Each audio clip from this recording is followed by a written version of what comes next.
Orban does not change his policies or tactics, and I want to understand that he truly, absolutely believes in the money flow that is probably continuing from the Russian Federation, and understands that this can exclusively keep him in power. Well, populism, which he uses in order not to explain the real causes and effects on his own country. Why has it become so bad for Hungarians to live now, looking for external enemies? Or is he still afraid that if he changes his position, he will get a huge enemy in the person of the Russian Federation and Putin regime himself? Which scares him the most? To lose power or gain an enemy? And why is he so associated with Russia? What keeps him so tied to Russia? Just recently, a book was published in Hungarian by the famous Italian historian Stefan Bottoni, entitled Hungary under Orban, Obsessed with Power. The printing house is not even mentioned in the book because if they found out where this book was published, Orban would immediately bankrupt and ruin this printing house. But nevertheless, today it is one of the most popular books in Hungary, especially in Budapest. So in this book, which analyzes Orban's behavior and his policies from a truly scientific point of view, it is said that at one time in 2010, when Orban, before winning the elections, and his people, those closest to him, were invited to Moscow, and at the Lubyanka they directly demonstrated files where denunciations were written by Orban, young Orban, back in his student years against his friends, when he was an informer in the Hungarian KGB. Of course, this blackmail factor, I think, certainly influences Orban. But you correctly further indicated that it is no coincidence that he is called obsessed with power. He really wants power. He wants to retain power. And in this book, after such lengthy analysis from all sides, do you know what his regime is called? The Orban regime is neo-post-fascist regime, with all the characteristic features. The tools that Orban uses that were characteristic of the fascist regimes of the 30s and 40s of the 20th century. I can't help but ask you then, these psychologists would probably say that Orban's ambitions are somewhat sick now. Where can they lead Hungary, the country? Then if you look at it in a historical context, how did such regimes develop and how did they end? Here I will simply quote Stefan Bottoni. This book says that Hungary, the Hungarian people, including the Hungarian national minority, will still pay a huge price for the policies that Orban is pursuing today. I think that today the Hungarian nation is paying a huge price for such his policy, having plunged Hungary into such a geopolitical abyss in the world where today Hungary is an outcast. Thanks God that today we have another Hungary as well. The Hungary of today is very divided. There's Orban's Hungary, where there's non-Orban democratic Hungary. This is, first of all, an intelligent Budapest and democratic Budapest. There's an opposition, a young opposition in parliament, which is working against Orban as much as possible.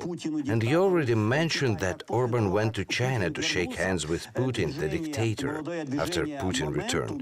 The movement, the Young Momentum movement, which enters parliament and is the strongest opposition against Orban, they approached and went out the center of Budapest to the border and Orban fence.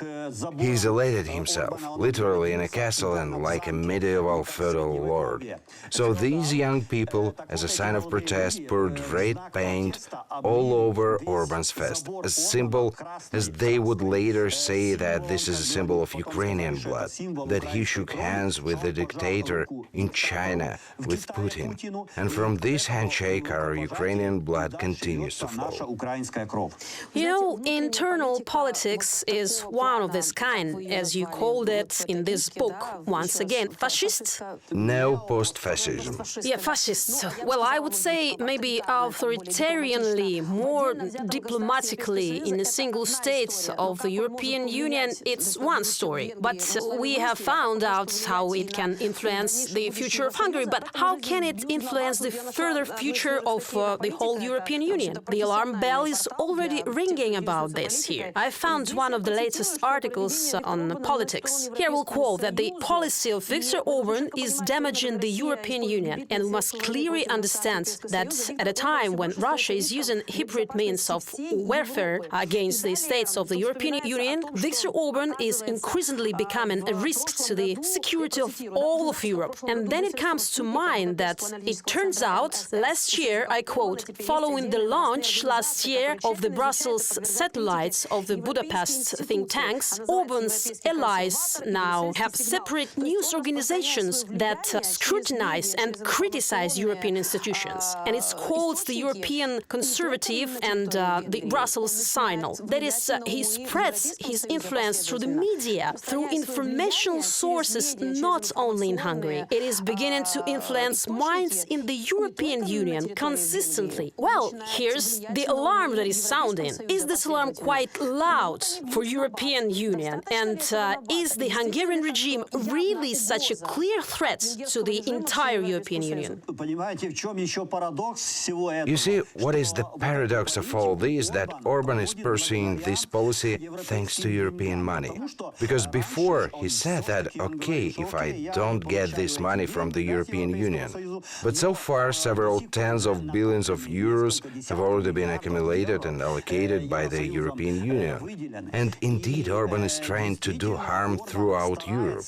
But still, I think, excuse me for saying this, but his God is weak for this.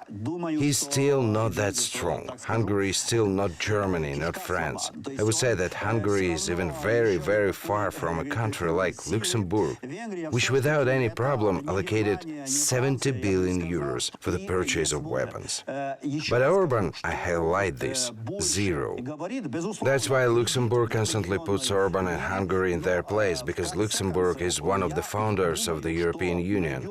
And without such countries, Orban still cannot and will not be able to do anything. I will say again that talking more certainly does harm to a certain extent.